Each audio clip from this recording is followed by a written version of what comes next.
গত 3 দিনের প্রতি মুহূর্তের ফুটেজ যেটা এই ক্যামেরাতে আছে, আমার সব ডেটা চাই। আচ্ছা ম্যাম, আপনার কি মনে হয় এর ফলে ভূষণের আত্মা সাড়া দেবে? আমাদের চেষ্টা করতে হবে।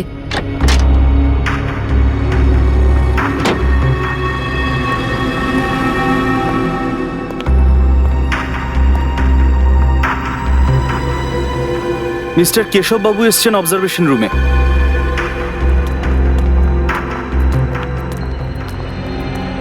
Hello sir.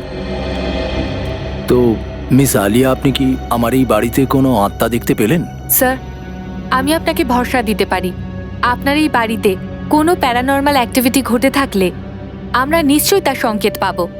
আর হতে পারে সেই সব অ্যাক্টিভিটি আমরা ক্যামেরায় পেয়ে যেতে পারি। আমাদের কাছে কিছু স্পেশাল ক্যামেরা রয়েছে যাতে খুব অন্ধকারেও পরিষ্কার দেখা যায়।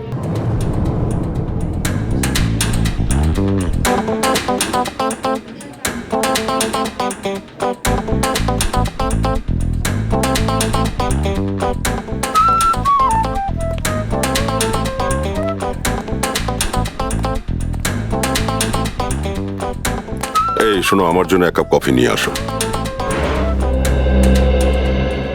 আরে আমাকে এখানে ডাকলে কেন, তাও এত হুড়োহুড়ি করে?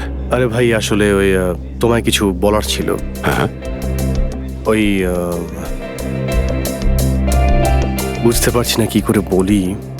কি অদ্ভুত ব্যাপার, আমাকে কিছু বলার জন্য তোমাকে এতটা ভাবতে হচ্ছে? যা বলার সোজা বলে দাও আমায়। না ভাই, আসলে কালকে সারিকা ফোন করেছিল। এই তো খুব আনন্দের কথা। আচ্ছা আচ্ছা আচ্ছা, তো ও তোমাকে এমন কিছু বলেছে যার জন্য তুমি টেনশনে আছো আর আমার পরামর্শের দরকার তোমার। তো শ্রেয়া আজকে বাড়িতে আছে। তো ওর আজকে দেখাশোনা আছে। Sir coffee.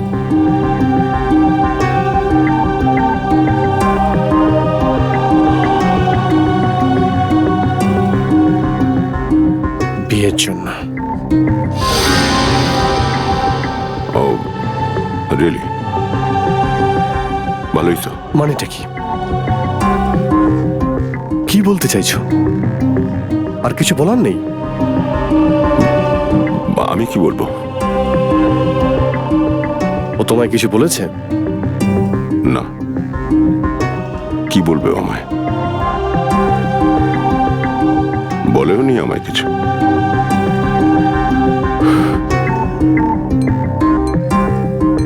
কে কে দেখতে আসছে? ওর বাবার বন্ধুর ছেলে। আজকে বিকেল 4টের সময় ওদের বাড়িতে আসছে ওরা। ভালোই হলো, শ্রেয়ার ভালোই হলো। বাস্তবটাকে এইভাবে এড়িয়ে যেও না দয়া, কথা বলো ওর সঙ্গে। আমি আমি কি কথা বলবো ওর সাথে? আরে তোমার ব্যাপারে? ওর ব্যাপারে? না, ও নিজে থেকে আমায় কিছু বলেনি। আর কারোর সঙ্গে ওর বিয়ের কথা চলছে, ও আনন্দে আছে, আমিও আনন্দেই আছি ভাই। তুমি এরকম করো না। কেউ যখন তার হাত তোমার দিকে বাড়িয়ে দিচ্ছে, তার হাতটাকে ধরো, নইলে পরে কিন্তু পছতাবে। অভিজিৎ, তুমি যেটা বলছো হয়তো হয়তো আমি করতে পারবো না সেটা। আরে কিন্তু কেন? কেন তুমি বলতে পারবে না? আরে তুমিও তো এখনো পর্যন্ত ডক্টর সারিকাকে কিছু বলনি। যে কাজটা তুমি নিজে করতে পারো না, প্লিজ সেই কাজ করার জন্য তুমি অন্য কাউকে বুদ্ধি দিও না। অভিজিৎ, সরি, আমি এটা পারবো না। উঠে দাঁড়াও। হ্যাঁ? কোনো কথা নয়, চুপচাপ উঠতে বলেছি, চলো আমার সঙ্গে। কোথায়? আরে চলো না। আরে তুমি তো, চলো চলো। অভিজিৎ শোনো তো। আরে কি হলো, এসো।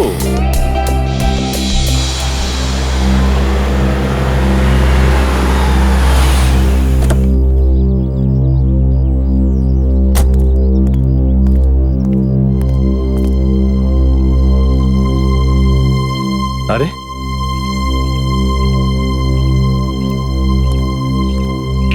ও দাদা, এত ভাববার কি আছে?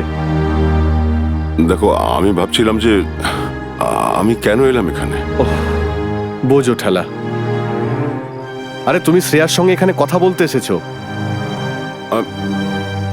আমি শ্রেয়ার সঙ্গে কি কথা বলবো? আচ্ছা, এবার এটাও আমায় শিখিয়ে দিতে হবে যে তুমি কি বলবে, হ্যাঁ? আরে চলো না আরে, তুমি। আমার মাথায় কিছু আসছে না। এক মিনিট, এখান থেকে দরজা অব্দি গেলে বুঝতে পারবে কি বলবে আর কি বলবে না। চলো, আরে চলো না। আরে, আমি কিছু বলতে পারবো না, আরে প্লিজ। চলো চলো চলো।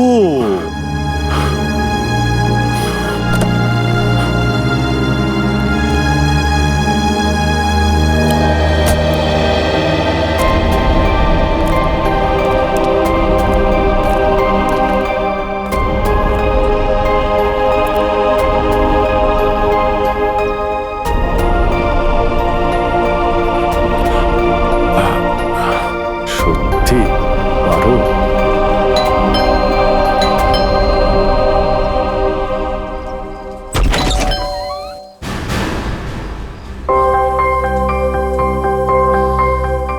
স্যার, আপনি? হাই শ্রেয়া, কেমন আছো তুমি?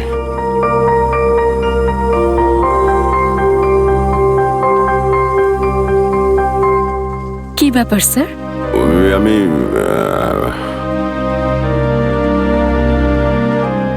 আমরা আসলে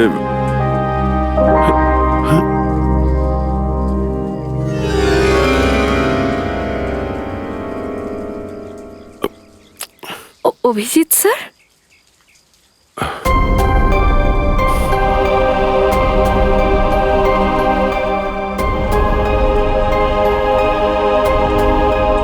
স্যার বলুন না, কি ব্যাপার? না ওই এমনি মানে ওই কি বলবেন আপনি? হ্যাঁ আমরা এমনি ওই মানে ওই আরে কে?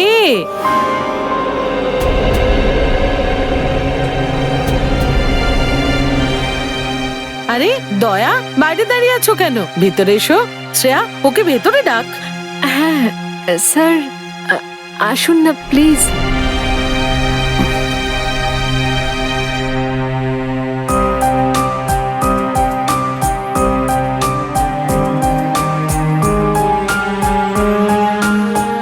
Sir please.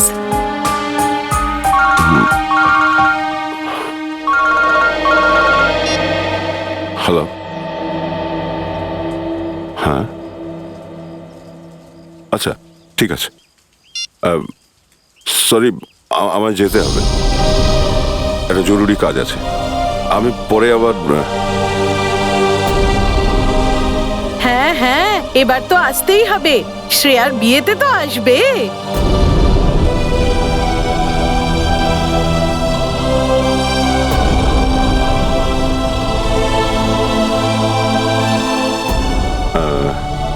ঠিক আছে, আমি আমি পরে আবার আসবো।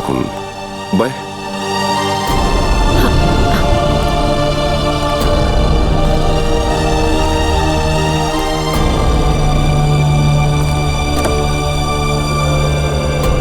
কি ব্যাপার, কথা হয়েছে? না, একটা ফোন এসে গেল, খুন হয়েছে, আমাদের যেতে হবে এখনই। আরে এক মিনিট, আমি তো যাচ্ছি। তুমি তুমি কথা বলো না শ্রেয়ার সঙ্গে। না না, এটা পরে করে নেবো, এখন এটা বেশি। আরে ভাই, তুমি এত ভালো সুযোগ পেলে নষ্ট কেন করছো? এরকম ভুল করো না দয়া। আরে তুমি কথা বলো, আমি তো যাচ্ছি।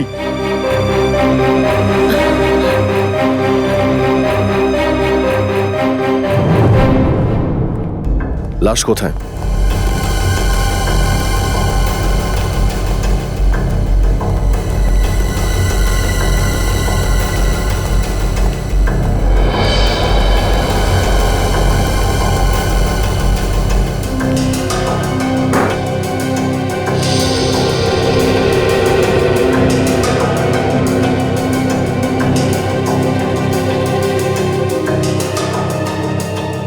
ছুরি দিয়ে আঘাত করেছে,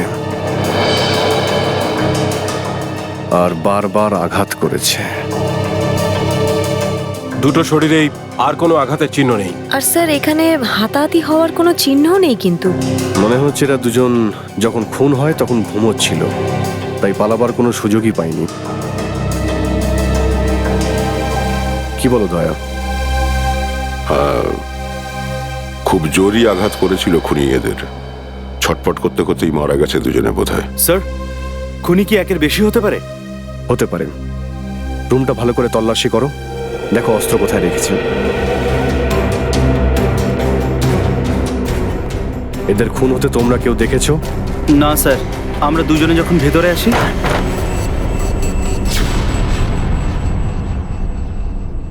স্যার! মেম সাহেব, স্যার! মেম সাহেব,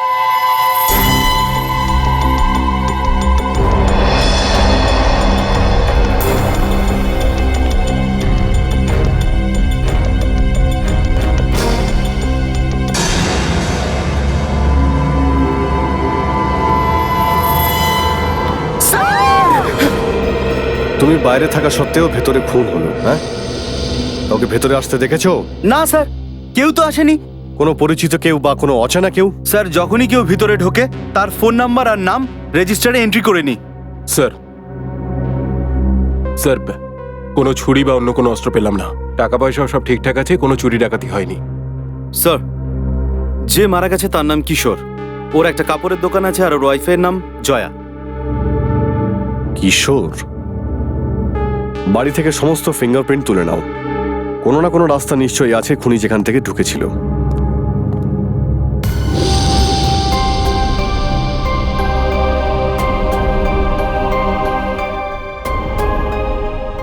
একজন শ্রেয়া আপনার খুব কাছের মানুষ, আর এক শ্রেয়া দয়া স্যারের খুব কাছের।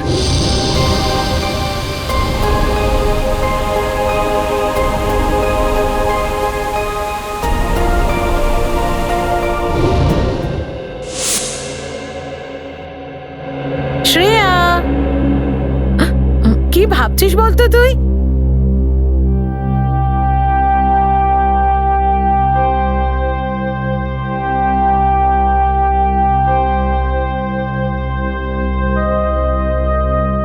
আসলে আন্টি, শ্রেয়ার ভবিষ্যতের জীবনকে নিয়ে চিন্তিত, তাই জন্য কিছু বলতে পারছে না।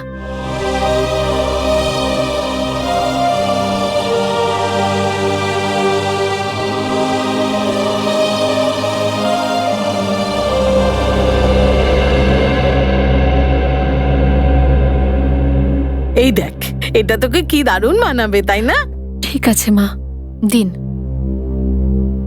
আরে বাহ, আজ আমার মেয়েকে কি সুন্দর লাগছে, তাই না? হ্যাঁ। বাবা, তুমি খুশি তো? হ্যাঁ মা, তোমাকেও খুব খুশি লাগছে।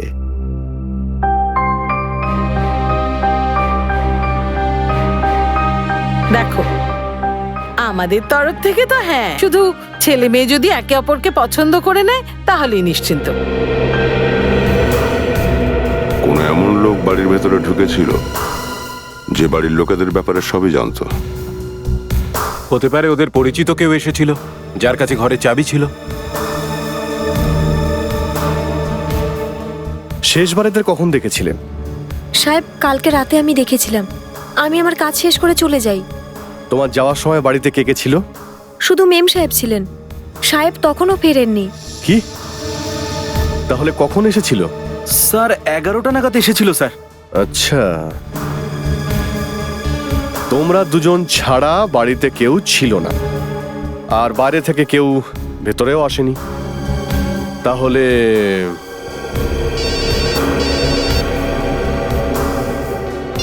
হ্যালো? হ্যাঁ হ্যাঁ, কি আরো দুজনের উপরে হামলা?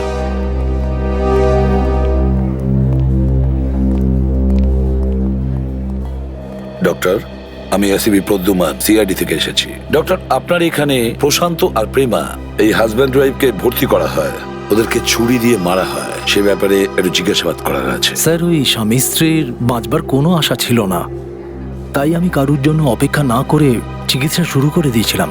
হাজব্যান্ডকে তো আমরা বাঁচিয়েছি, কিন্তু ওয়াইফের সিচুয়েশনটা ক্রিটিক্যাল। কাল এদের দুজনকে কে নিয়ে এসেছিল? স্যার, ওই বাংলোর ওয়াচম্যান। আচ্ছা, শোনো বন্ধু, নাম কি তোমার? রমেশ। কি হয়েছিল ওখানে একটু বলো তো। স্যার, আমি বাংলোর বাইরেই ছিলাম, আমি হঠাৎ করে স্যারের চিৎকারের আওয়াজ শুনলাম। আমি দৌড়ে ভিতরে গেলাম আর আমি দেখলাম যে বাঁচাও! প্রশান্ত! আহ! আহ! আহ! প্রশান্ত! কেউ আছেন? কেউ আছেন? এই, এই, এই, দাঁড়া দাঁড়া বলছি। স্যার আমি ওর পিছু নিয়েছিলাম কিন্তু অন্ধকারে উধাও হয়ে গেল।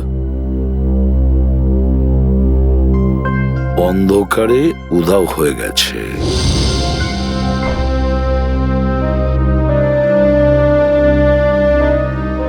শ্রেয়া, কি ভাবছিস?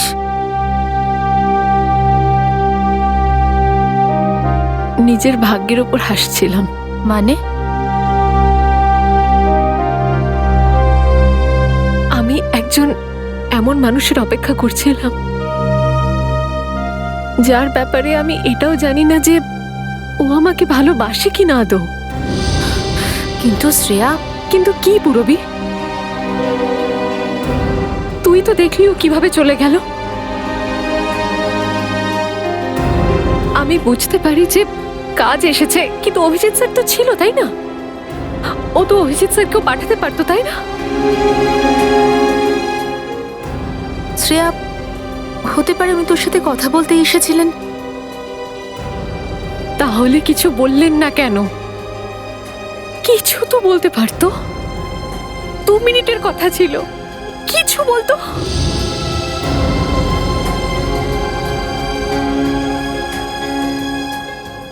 ও আমাকে ভালোই বাসে না।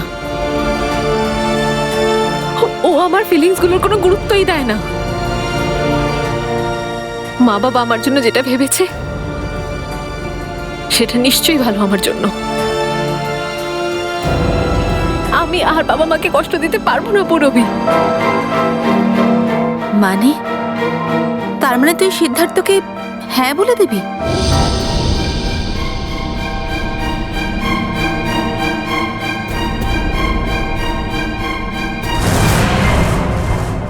প্রশান্ত বাবু,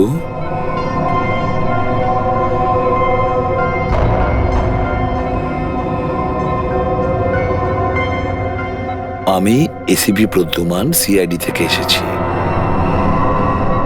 আপনি এখন ভালো আছেন?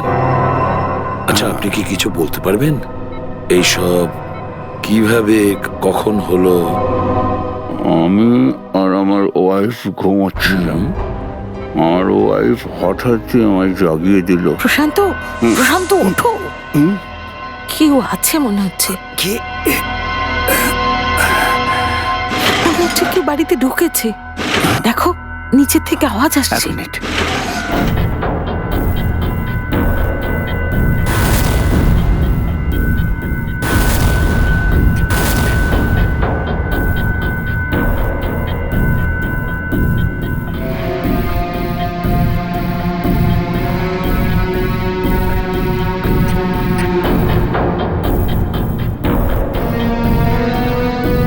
প্রশান্ত, আমার খুব ভয় করছে। প্রশান্ত, ভয় পেও না, ভয় পেও না, দাঁড়াও।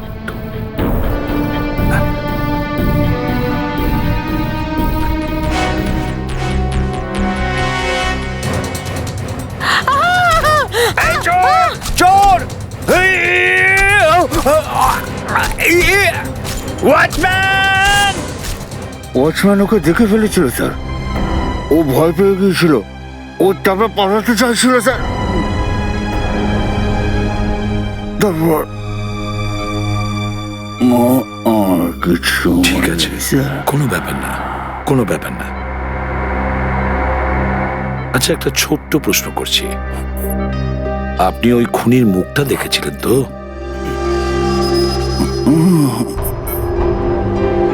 তাড়াহুড়ো হয়ে যায়, কিছু বুঝতে পারিনি। ও আচ্ছা, ঠিক আছে, আপনি বিশ্রাম করুন আর খুব তাড়াতাড়ি ভালো হয়ে যাবেন। আর আমি আপনাকে কথা দিচ্ছি, ওই খুনিকে খুব তাড়াতাড়ি আমরা ধরবো। আমার ওয়াইফ ঠিক আছে তো? আপনি চিন্তা করবেন না। কেভিন,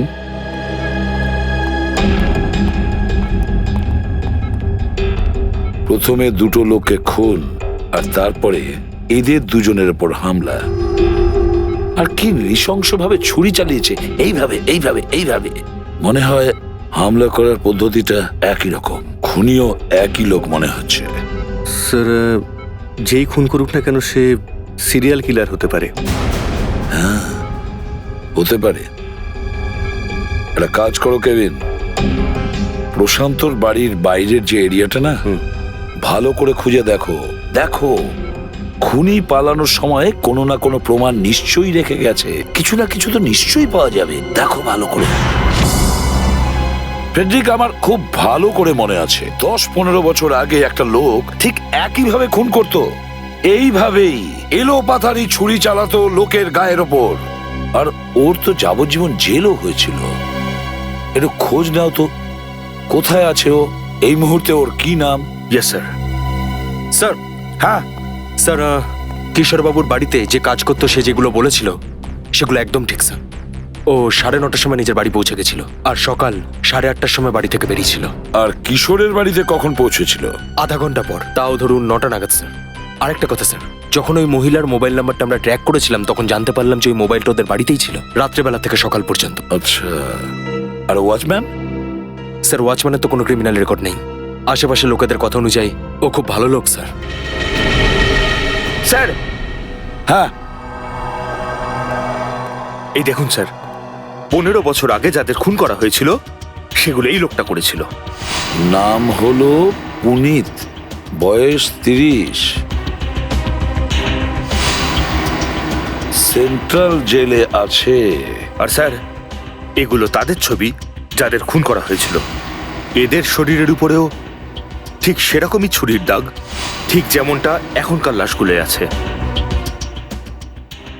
এই ছুরি ব্যবহার করেছো?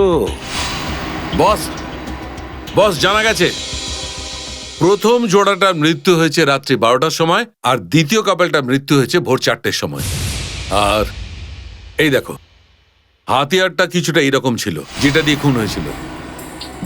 এ তো একই রকমের ছুরি যেরকম পুলিশের রেকর্ডসে আছে। আরে, ছুরিটা একই রকম, খুন করার পদ্ধতিও একই রকম। তাহলে কি খুনটা পুনিত করেছে? কোন পর্যন্ত গিয়েছিলেন আপনি? ওই পর্যন্ত স্যার, একদম শেষ পর্যন্ত। ঈশিতা, দেখো কিছু পাওয়া যায় নাকি? Yes sir. আপনি এখান থেকে আগে এগোলেন না কেন? স্যার, এর সামনে প্রচুর অন্ধকার ছিল, আরো অন্ধকারের মধ্যে উধাও হয়ে যায় স্যার। আপনি ওয়াচম্যান, টর্চ, লাঠি এসব কিছু নেই আপনার? ছিল স্যার, কিন্তু হঠাৎ করে স্যারের চিৎকার শুনে আমি ভয় পেয়ে যাই স্যার। একটা খুনি বাড়ির ভেতর ঢোকে, খুন করে সবাইকে চলে যায়, কিছু জানেন না আপনি? আপনি ঘুমোচ্ছিলেন? না স্যার, সত্যি বলছি।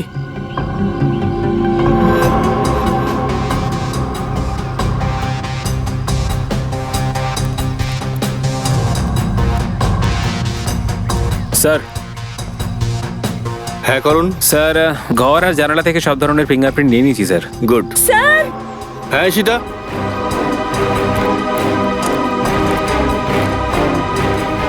স্যার, হলো? এই দেখুন। ও,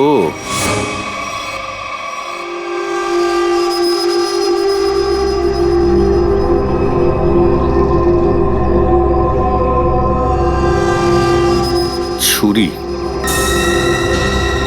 জেলা সাহেব, আপনার জেলে পুনিত নামের একজন ক্রিমিনাল রয়েছে, তাই না? ও, এই কথা। আপনি এটা আমাকে ফোনে বলতে পারতেন, এখানে আসার আপনাকে কষ্ট করতে হতো না। জেলা সাহেব, আমরা নিজেরা দেখা করতে চাই ওর সাথে। কিন্তু গত সপ্তাহেই বন্দিকে ছেড়ে দেওয়া হয়েছে। আপনি জেনে শুনে একজন সিরিয়াল কিলারকে কি করে ছেড়ে দিতে পারলেন? ওইখান থেকে বেরিয়েই আবার লোকজনকে মারতে শুরু করে দিয়েছে। ওর ব্যবহার খুব ভালো ছিল, এই জন্য ওকে ছাড়া হয়েছে। জেলে ও একেবারে বদলে গেছিল, সবার সাথে মেলামেশা করতো, কোনো রকম লড়াই মারপিটে যেত না। একবার জেলে আগুন লেগেছিল, নিজের প্রাণের পরোয়া না করে ও 6 জন বন্দীকে বাঁচিয়েছিল, তাই জেল কর্তৃপক্ষ ওকে ছেড়ে দিলেন। ঠিক আছে জেলা সাহেব, পুনিতের রেকর্ডের একটা কপি চাই আমাদের। আরে তাড়াতাড়ি করো না সালুকে, তাড়াতাড়ি দাও না রিপোর্টটা।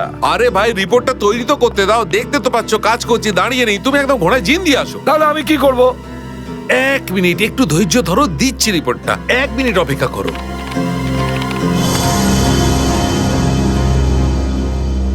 না, হচ্ছে না, এই ফিঙ্গারপ্রিন্ট ম্যাচ করছে না। কি? হ্যাঁ, আমাদের ডাটাবেসে যে আঙুলের ছাপগুলো আছে সেইগুলোর সঙ্গে ওই ছাপটা মিলছে না যেটা তুমি এনেছো। একটু ঝলসানো। কিন্তু সেটা কিভাবে সম্ভব ডক্টর সালুকে? সমস্ত প্রমাণ তো পুনিতের দিকেই ইশারা করছে। কিন্তু বস, আমার রিপোর্টও ভুল হতে পারে না। স্যার, হ্যাঁ স্যার, জেল থেকে পুনিতের ফিঙ্গারপ্রিন্টস পেয়েছি, আর ওর ভালো স্বভাবের জন্য ওকে ছেড়ে দেওয়া হয়েছে স্যার।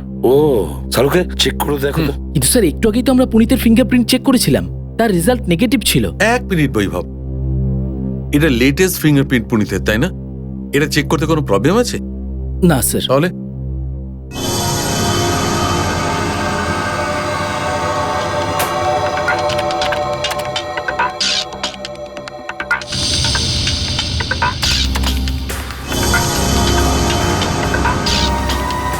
হ্যাঁ বস, এই ফিঙ্গারপ্রিন্টটা ম্যাচ করে গেছে। গ্রেট। এই আঙুলের ছাপটাও কিন্তু একটু পোড়া, ঝলসে গেছে।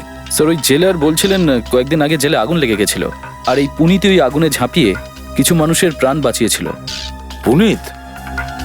সিরিয়াল কিলার পুনিত জেলে আগুন লাগলে বাকি কয়েদিদের ও প্রাণে বাঁচিয়েছিল, ভালো ব্যবহারের জন্য ও রেহাই পেয়েছিল। এটা হয়নি তো যে এই পুনিত আবার সেই পুরনো পদ্ধতি কাজে লাগিয়েছিল? তুমি পুনিতের মেয়ে? হ্যাঁ স্যার। কি নাম তোমার? সন্ধ্যা। সন্ধ্যা। আচ্ছা সন্ধ্যা,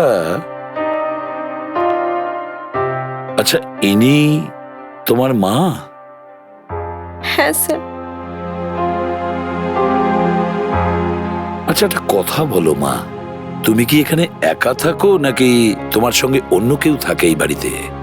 আমার ছোট ভাই আশু। আশু, শোন। হ্যাঁ দিদি। সিআইডি অফিসাররা এসেছেন বাবার বিষয়ে জিজ্ঞেস করতে। স্যার, কিছু জানতে পারলেন বাবার ব্যাপারে?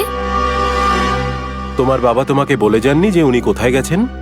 হ্যাঁ স্যার, বাবার একটা কল এসেছিল সন্ধেবেলা চাকরির জন্য, আর বাবা বলল আমি রাতেই ফিরে আসব, কিন্তু বাবা এখনো আসেনি। ওনার ফোনও বন্ধ রয়েছে। ওনার ফোন নাম্বারটা বলো। 125-230-82330। আমার বাবা কিচ্ছু করেননি স্যার। উনি আমায় কথা দিয়েছেন উনি কখনো খারাপ কাজ করবেন না। মাও আমাদের ছেড়ে চলে গেছেন। উনি ছাড়া আমাদের আর কেউ নেই। আমি বাবাকে বলেছি আমরা ঠিক সংসার চালিয়ে নেব, কিন্তু তুমি কখনো কোনো খারাপ কাজ করো না। প্লিজ স্যার, আমার বাবাকে শাস্তি দেবেন না। উনি এখন শুধরে গেছেন, উনি আর খারাপ কাজ করেন না। এখন আশেপাশের সবাই আমাদেরকে খোঁটা দেয়, বলে ওর বাবা খুন করেছে। ওদের বাড়িতে রোজ রোজ পুলিশ আসে, আমাদের সাথে কেউ কথাও বলে না। এখন আত্মীয় স্বজনেরাও মুখ ফিরিয়ে নিয়েছে। সেজন্য আমি আপনাদের ভেতরে ডেকে আনলাম, যাতে কেউ এটা জানতে না পারে যে আমাদের বাড়িতে পুলিশ এসেছে। আমাদের বেঁচে থাকাটা খুব কঠিন হয়ে যেত স্যার।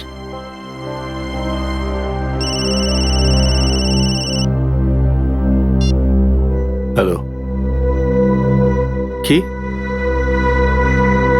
ওকে কি হয়েছে? স্যার, প্রশান্তবাবুর স্ত্রী প্রেমা দেবীর হসপিটালে মৃত্যু হয়েছে।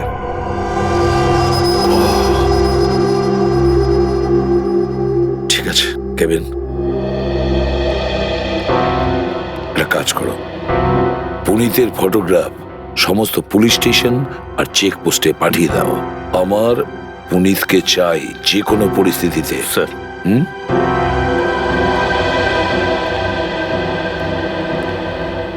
দেখো মা, আমি তোমাদের দুজনকে কথা দিচ্ছি, যদি তোমার বাবা তার নিজেকে শুধরে থাকেন আর উনি যদি কোনো অপরাধ না করে থাকেন তাহলে আমি তাকে চাকরির ব্যবস্থা করে দেব। এই শহর থেকে দূরে, ঠিক আছে? আরো একটা কথা, যদি তোমাদের কোনো জিনিসের দরকার পড়ে তাহলে আমাকে ফোন করবে, ঠিক আছে? যাও, নিজেদের খেয়াল রেখো, ওকে? স্যার, পুনিত শান্তিনগর এলাকায় আছে। একজন লোকাল পুলিশ রতন ওকে ফলো করছে। রতনকে বলো ওর নজরটা ধরে রাখতে। আমাদের অফিসার এক্ষুনি গিয়ে পৌঁছবে।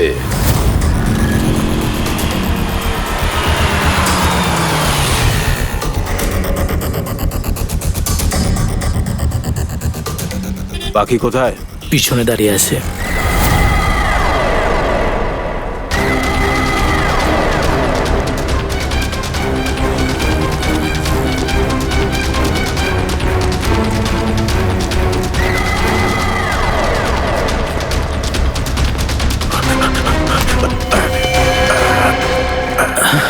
কেন ধরছো আমাকে? আমি কিছু করিনি। নাম পুনিত, আর কাজ?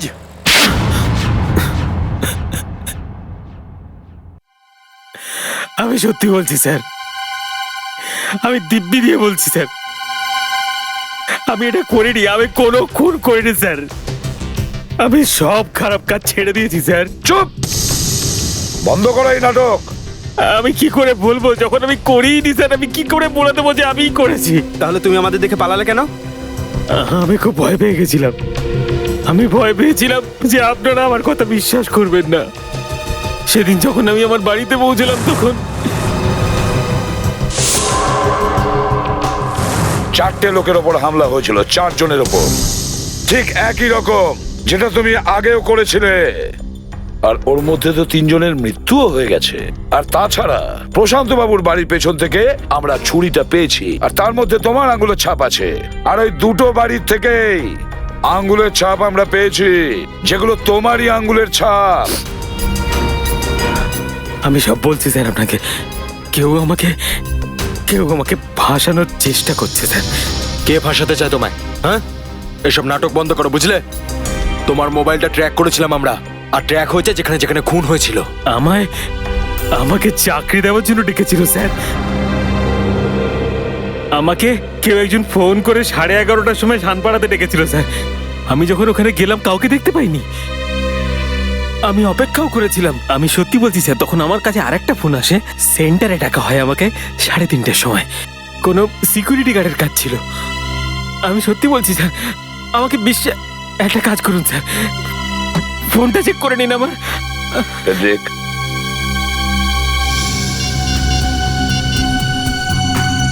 স্যার, প্রথম কল কাল রাত্রে এসেছিল 10:30টার সময়, আর দ্বিতীয়টা এসেছিল 2:45টার সময়। 2টো কলই আলাদা আলাদা ফোন থেকে এসেছিল, আলাদা আলাদা ল্যান্ডলাইন থেকে। পুনিত, আমরা খবর ঠিক পেয়ে যাব যে কোথা থেকে ফোন এসেছিল আর কে ওই ফোনটা করেছিল। আকাশবাবু, একটা ব্যাপার আমার অদ্ভুত লাগছে। সিদ্ধার্থ কেন আলাদা বিজনেস করতে চাইছে? আপনার বিজনেসটাই তো দেখাশোনা করতে পারত। এত বড় ব্যবসা আপনাদের। আপনি কথাটা ঠিকই বলেছেন, কিন্তু সিদ্ধার্থ এটা প্রমাণ করতে চাইছে যে আমার সাপোর্ট ছাড়াই ও বিজনেসে সার্ভাইভ করতে পারবে কিনা। আলটিমেটলি সব বিজনেস তো ওরই, যখনই হোক জয়েন করতে পারে। Well Siddhartha, I am impressed.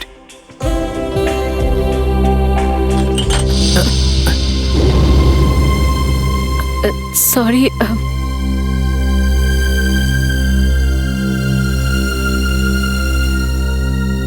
চাটা আপনার হাতে পড়েনি তো? না, ইটস ওকে।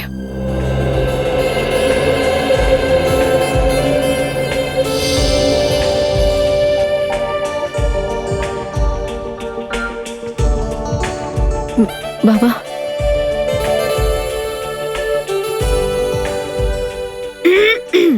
দাদা, বাবা চায়ের জন্য ওয়েট করছে।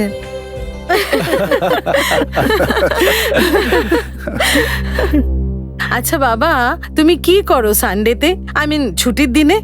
কিছু না আন্টি, ওই কখনো বন্ধুদের সঙ্গে ঘুরতে যাই, সিনেমা দেখতে যাই, মাঝে সাঝে ক্রিকেটও খেলি, একটু আধটু অ্যাডভেঞ্চারও করি, ব্যাস এটুকুই। আর শ্রেয়া মা? তাহলে তুমি সানডেতে কি করো? আসলে আমাদের সিআইডি ডিউটিতে সানডে টানডে তো হয় না, তো কিন্তু শ্রেয়া মা, বিয়ের পর তো সিআইডি ছেড়ে দেবে না?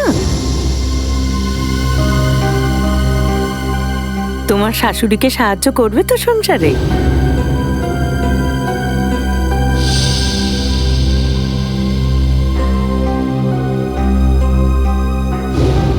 মা, শ্রেয়া যদি আপনা মেরে জব করতে চায় তাহলে ও করতেই পারে। আমার কোনো সমস্যা নেই যদি ওনার পছন্দ হয় জব করা।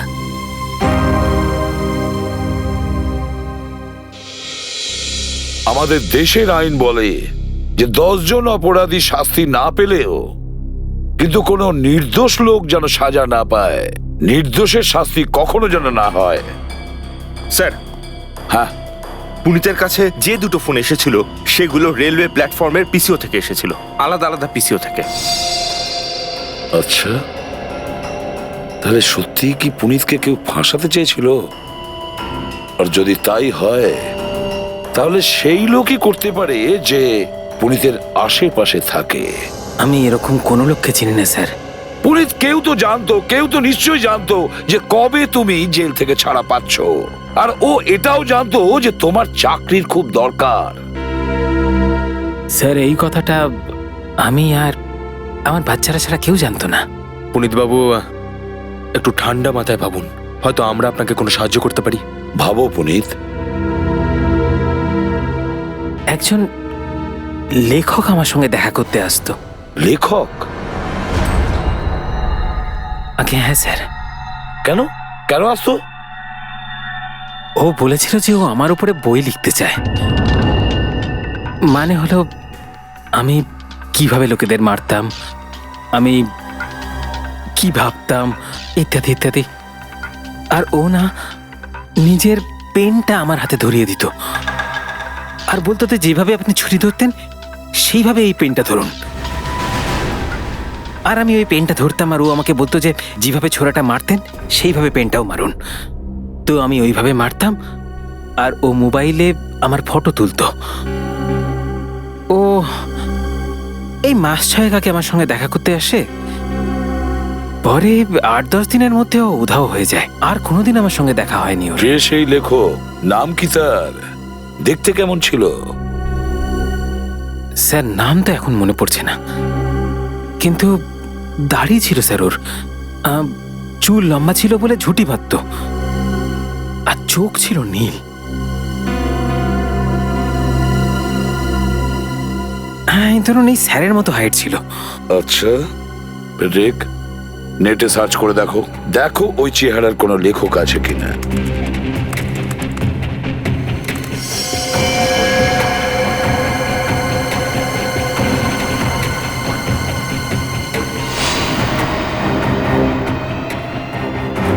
স্যার, সেরকম কোনো লেখক আদৌ নেই।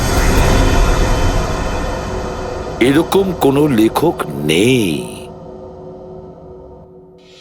এরকম চেহারার লেখক আদৌ নেই।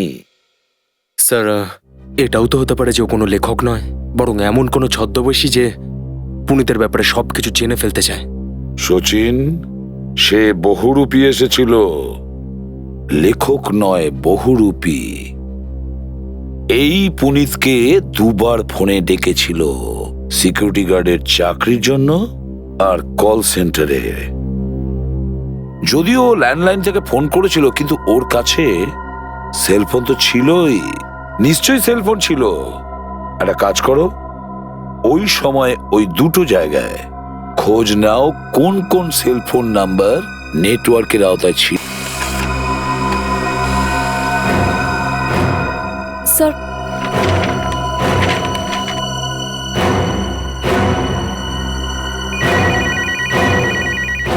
হ্যালো,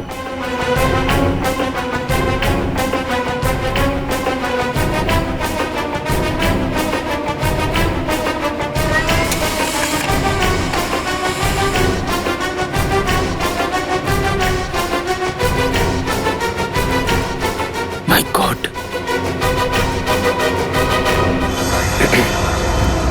পেরে গেছি স্যার। হ্যাঁ?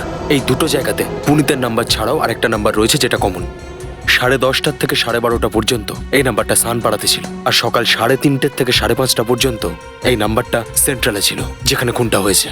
তাহলে সচিন, খবর নাও, ওটা কার মোবাইল নাম্বার ছিল?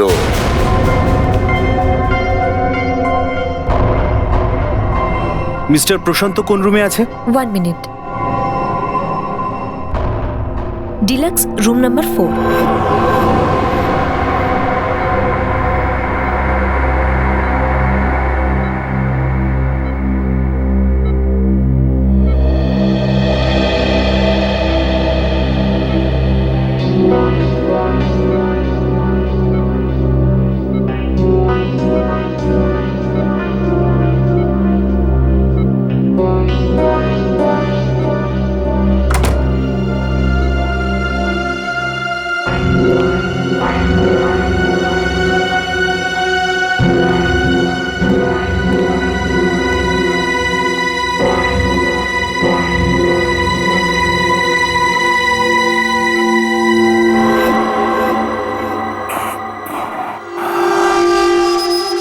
তুমি?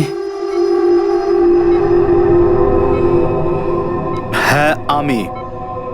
তুমি কি মনে করেছিলে যে আমি তোমাকে খুঁজে পাবো না আর তুমি এত সহজে বেঁচে যাবে? ব্যাপারটা তেমন নয়। আমার অবস্থাটা দেখো। অবস্থা যাই হোক না কেন, আমি আমার টাকাটা চাই। কত বড় রিস্ক নিয়েছি আমি, যা কিছু হতে পারতো। জীবন তো যেত না। আমি তো আমার উপরেই আক্রমণ করিয়েছি, নিজের প্রাণের বাজি লাগিয়েছি, নিজের স্ত্রীকে খুন করিয়ে দিয়েছি।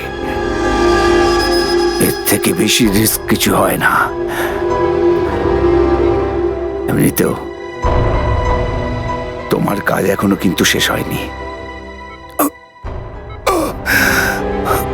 তোমার কাজ এখনো বাকি আছে।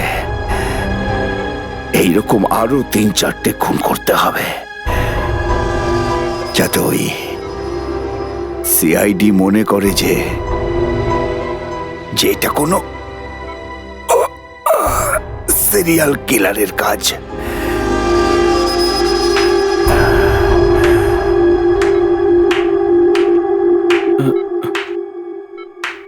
প্রশান্ত বাবু অনেক খেলা খেলেছেন, এবার আমাদের পালা। এবার আমরা খেলা খেলবো তোমার সঙ্গে। তার মানে আপনারা আমার সমস্ত কথা শুনেছেন? হ্যাঁ, আমরা সব শুনেছি। আর এই কথাটা শোনার জন্য আমরা জালও বিছিয়েছিলাম তোমাকে ফাঁসানোর জন্য, আর তুমি ফেঁসে গেছো। একে চেনো তো? এ তোমার লোক, কিন্তু ও এখন তোমার লোক নয়, আমাদের লোক।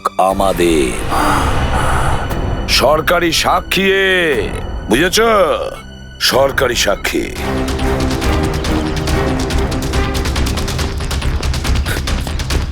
ধরুন ধরুন স্যার, ধরুন।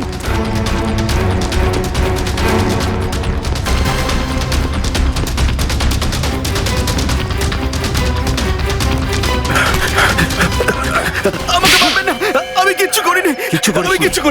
কিচ্ছু করিসনি তো আমাদের দেখে পালাচ্ছিলি কেন? হ্যাঁ স্যার, আমি ছোটখাটো চুরি করি স্যার। আপনাদের দেখে ভয় লাগছিল তাই পালাচ্ছিলাম স্যার। চোরের মন পুলিশ পুলিশ। কালকে রাত্রে শান্তিপাড়া সেন্ট্রাল এভিনিউতে 4 জনকে খুন করা হয়েছে। আমি কাউকে মারিনি স্যার। কাউকে খুন করিসনি? না না না না স্যার। নিখিল, তুমি ওকে প্রাণে মেরো না। শুধু 4টে গুলি ডান পায়ে আর 4টে গুলি বাঁ পায়ে ঢুকিয়ে দাও, যাতে সারা জীবন আর দৌড়তে না পারে। চালাও। না স্যার।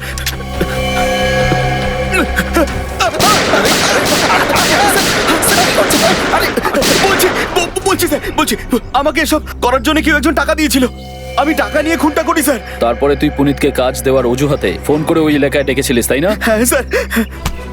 কে দিয়েছিল টাকা? প্রশান্ত বাবু। কি?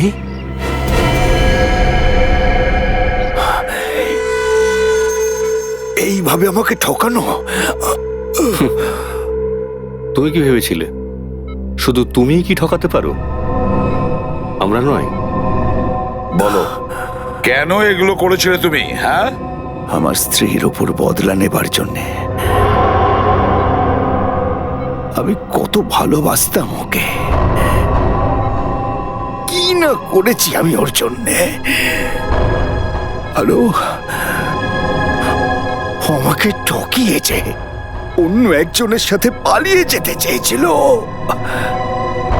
সেই জন্যে আমি আমার স্ত্রীকে খুন করার প্ল্যান বানিয়েছিলাম। প্ল্যান বানিয়েছিলে? পুনিতকে ফাঁসানোর জন্য প্ল্যান বানিয়েছিলে? হ্যাঁ, তুমি জানতে যে ও জেল থেকে ছাড়া খুব শিগগিরই পাবে।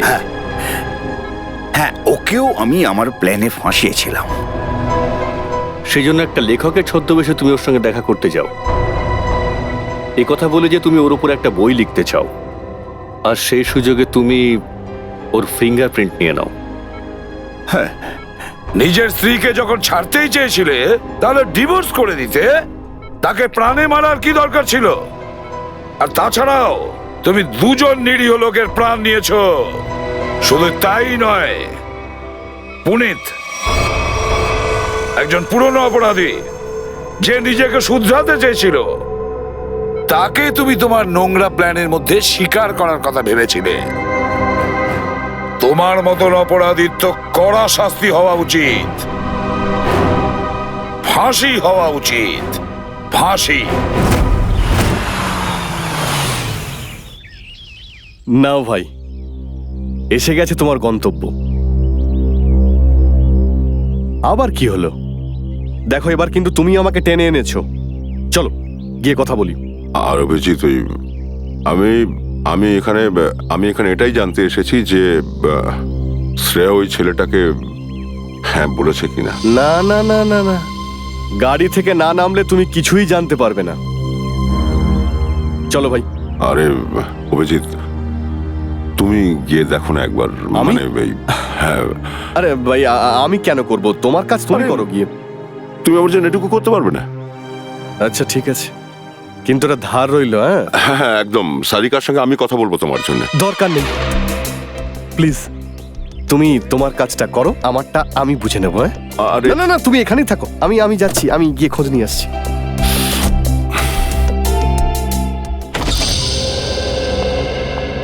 পুরবি স্যার, স্যার আপনি এখানে?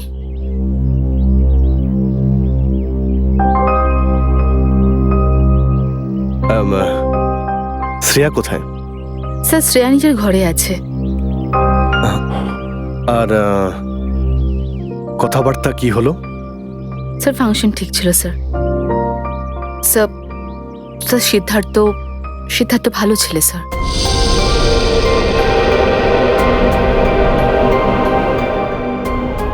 শ্রেয়া কি কি কি বলেছে ওকে? স্যার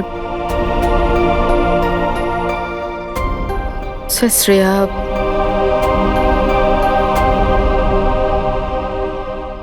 হ্যাঁ বলে দিয়েছে।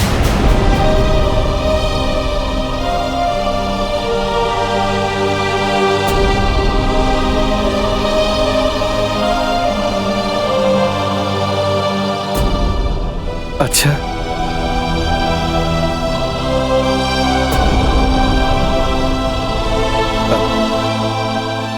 ও ঠিক আছে, আমি আসছি।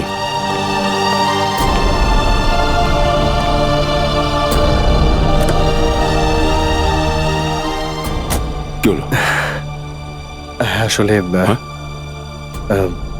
কি না, আসলে হ্যাঁ বলে দিয়েছি শ্রেয়া।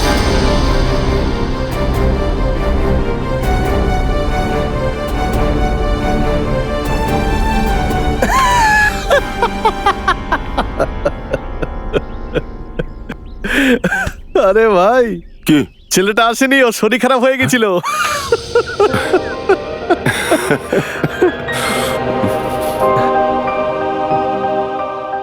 অভিজিৎ, তুমি ঠিকই বলেছিলে। শ্রেয়াকে আমার মনের কথা এবার বলে দিই আমি, যে আমার মনে কে আছে। আমি ওকে জানিয়ে দিই যে ওর জন্য আমার মনে কতখানি জায়গা।